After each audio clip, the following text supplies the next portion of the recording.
Welcome to Sakshi 3 TV news.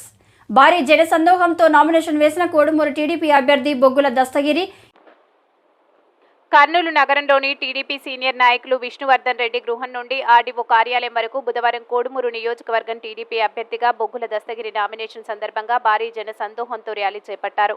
ఈ సందర్భంగా RDO కార్యాలయంలో కోడుమూరు నియోజకవర్గ రిటర్నింగ్ అధికారి ఎం శేషిరెడ్డిని కలిసి టీడీపీ సీనియర్ నాయకులు విష్ణువర్ధన్ రెడ్డి, న్యాయ సలహాదారులు లాయర్ విజయ్ కుమార్, పార్టీ పరిశీలకులు రామలింగారెడ్డి సమక్షంలో 2 సెట్ల నామినేషన్ పత్రాలు అందజేశారు. గత 18వ తేదీ 2 సెట్లు, నేడు 2 సెట్లు అందజేయడం జరిగింది. ఈ సందర్భంగా విష్ణువర్ధన్ రెడ్డి, రామలింగారెడ్డి, దస్తగిరిలు మాట్లాడారు. కోడుమూరు నియోజకవర్గంలో వైసీపీ దుర్మార్గాలకు కట్టడి లేదన్నారు. ఈ ఎన్నికల్లో టీడీపీని గెలిపించేందుకు ప్రజలు ఏక నిర్ణయంతో ఉన్నారని వారు తెలిపారు. ఈ కార్యక్రమంలో టీడీపీ, జనసేన నాయకులు, అభిమానులు, కార్యకర్తలు, మహిళలు పాల్గొన్నారు. ఇప్పుడే చెప్పాను, కోడుమూరు నియోజకవర్గంలో మంచినీటి సమస్య పెద్దగా పట్టణం. దానికి హంద్రి నది నుంచి గాజులు తిన్న ప్రాజెక్టు నుంచి శాశ్వత పరిష్కారం 10-12 కోట్ల నిర్మాణమైనా కానీ ప్రభుత్వం నుంచి ఏర్పాటు చేయడం ఖాయం. అదేవిధంగా చెక్ డ్యాంలు అంటే ఈరోజు ఇసుక అక్రమంగా తరలిపోతూ ఉంది. హంద్రిలో పొలకూరు మొదలుకొని లక్ష్మీపురం వరకు ఇసుకను అరికట్టాలనుకున్నప్పుడు చెక్ డ్యాంల నిర్మాణం పూర్తి స్థాయిలో జరుగుతుంటే 15 చోట్ల పెట్టించి తాగునీటి సమస్యకు రైతులకు బోర్లు వేసుకొని పంటలు పండించడానికి కూడా శాశ్వత పరిష్కారం ఒకటి. కొత్తపల్లిలో 80 ఎకరాల చెరువు ఉంది. దానికి హంద్రినివా నుంచి 4 కిలోమీటర్ల పైప్ లైన్ వేసి గోరంట్లు అయితేనేమి, అనుగొండ అయితేనేమి చేయడానికి ప్రభుత్వం నుంచి ఎమ్మెల్యే, ఎంపీ సహకారంతో ఆ ప్రజలకు ఈ 5 సంవత్సరాల్లో చేస్తాం. భవిష్యత్తులో ఏ ఎమ్మెల్యే వచ్చినా, ఏ ఎంపీ వచ్చినా కానీ కోడుమూరుకు సాగునీటి సమస్య పరిష్కారం చేయడానికి చంద్రబాబు నాయుడు గారి ప్రభుత్వం కట్టుబడి ఉంది అనే దానికి ఇదే నిదర్శనం. అదేవిధంగా ఈరోజు ప్రజలు ఎన్నడూ లేని విధంగా దాదాపు నేను 30-35 రోజులు అయింది నామినేషన్ ఫారం ఇచ్చి. వాళ్ళు వందల రూపాయలు ఖర్చు పెట్టుకొని వచ్చి ₹1 కూడా మాతో తీసుకోకుండా మా ఇంటి దగ్గరకు వచ్చి మద్దతు ప్రకటిస్తామని చెప్పి వచ్చినటువంటి వాళ్ళు ఒకరొకరు 2 ఓట్లు వస్తే ఎలక్షన్ లేదనేది మీకు వాస్తవం. ఈరోజు కూడా వచ్చారు, వాళ్ళకేం సారా కూడా ఇవ్వలేదు, లేకుంటే డబ్బులు ఇచ్చి మనసును పిలుచుకురాలేదు. స్వచ్ఛందంగా వేలాది మంది తరలి వచ్చారు. ఈ రోజుతోనే దస్తగిరి గెలుపు డిక్లేర్ అయిందని చెప్పి మేము భావిస్తున్నాం. భగవంతుని కృప ఎట్లా ఉందో ఏంగతో అది తెలియదు. దస్తగిరి గారు కూడా సౌమ్యుడు, చదువుకున్నటువంటి వ్యక్తి. సర్పంచ్గా కూడా 1700తో వాళ్ళ అమ్మ గెలవడం జరిగింది. స్థానికుడితను, స్థానికేతరులకు అవకాశం ఇవ్వకూడదని చెప్పి కంకణం కట్టుకున్నారు కోడుమూరు నియోజకవర్గ ప్రజలు. అందులో అరాచక శక్తులు తాండవమాడుతున్నాయి. వైఎస్ పార్టీకి మద్దతు ఇస్తున్నటువంటి వ్యక్తులు ఎవరో ఒక్కసారి ఆలోచించండి. ఆ వ్యక్తుల నైజం ఏమిటి?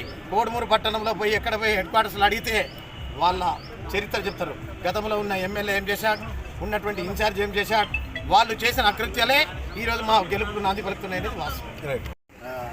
రెండవ సెట్ నామినేషన్ వేయడానికి వచ్చాను. ఈరోజు నామినేషన్ వచ్చి ఈరోజు ప్రజా స్పందన చూస్తేనే తెలుస్తుంది మీకు కోడుమూరు కాన్స్టిట్యున్సీలో ఎటువంటి వ్యతిరేకత ఉన్నది. వైఎస్ జగన్మోహన్ రెడ్డిపై ఆయన చేసినటువంటి ఆయనపై ఉన్నటువంటి వ్యతిరేకం, అలాగే ఇక్కడ ఉన్నటువంటి కాన్స్టిట్యున్సీ ఎమ్మెల్యే అయితేనే, వాళ్ళ ఇన్ఛార్జ్లు అయితేనే వాళ్ళపై ఉన్న వ్యతిరేకత కూడా మాకు కలిసి వచ్చే అవకాశాలు ఉన్నాయి. ఎక్కడ కూడా అభివృద్ధి కార్యక్రమాలు కూడా చేయలేదు. ఇసుక, మద్యం ఇటువంటి కార్యక్రమాలకే వాళ్ళు ముందు చూపు వేశారు. ఇక్కడ అభివృద్ధి అయితే జరగలేదు. కానీ ఈ విజయానికి ప్రతి ఒక్క కోడుమూరు ప్రజలకి ఇంకా మేము గిన గెలిస్తే ఇంకా ముందు ఏదైనా చేయగలం. అలాగే నారా చంద్రబాబు నాయుడు గారు సీఎం అయితే కోడుమూరు కాన్స్టిట్యున్సీ నందలి నీటి ఎద్దడి చాలా పార్టీ పరిష్కరించడానికి కృషి చేస్తామని తెలియజేస్తున్నాం. కోడుమూరు అబ్జర్వర్గా ఈరోజు పార్టీ ఆదేశాల మేరకు పార్టీ బీఫామ్ని బొగ్గుల దస్తగిరి గారికి ఇక్కడ ఇవ్వడం జరిగింది. ఈరోజు ఇంకోటి ఏంటంటే, ఈరోజు కోడుమూరు ప్రజలు చూస్తూ ఉంటే ఈ నామినేషన్ ప్రక్రియ చూస్తూ ఉంటే తండోపుతండాలుగా దాదాపు 1 కిలోమీటర్ వచ్చేకి దాదాపు 1.5 గంట పట్టింది. ఈరోజు మన తెలుగుదేశం చేసే ఈ సూపర్ 6 స్కీములు కానివ్వండి, ప్రతి ఒక్క కార్యక్రమం ఈరోజు ఇక్కడి నుంచి ఎమ్మెల్యే అయితేనేమి, అభ్యర్థి ఎంపీ అభ్యర్థి నాగరాజు అయితేనేమి అత్యధిక మెజార్టీతో గెలుస్తారని చెప్పి మేము ఆశాభావం వ్యక్తం చేస్తున్నాం. ఎందుకంటే ఇక్కడ అంతా కలిసి చేసి ఒకరిలో ఒకరు తారతమ్యం లేకోకుండా దానికోసమే పార్టీ మమ్మల్ని ఇక్కడ పంపించడం జరిగింది. మేము ఆల్మోస్ట్ అందరితో మాట్లాడినాము, కన్వీనర్లతోనూ అలాగే అందరితో కలిసి మాట్లాడినాము. ప్రతి ఒక్కరూ మేము కలిసి చేస్తాం, మాకు దస్తగిరి విషయంలో ఎటువంటి మాకు ఇది లేదు అని చెప్పి చెప్తా ఉన్నారు. చంద్రబాబు నాయుడు ప్రోగ్రాం కానీ 28వ తారీఖు ఇక్కడ కోడుమూరులో పెట్టడం జరుగుతుంది. కోడుమూరు కాన్స్టిట్యున్సీలో ఏదో ఒక మండలంలో ఈరోజు ఫిక్స్ అవుతుంది. అది కానీ డేటు దాదాపు వేలాది మంది జనంతో ఒక పబ్లిక్ మీటింగ్ జరుగుతోంది 28.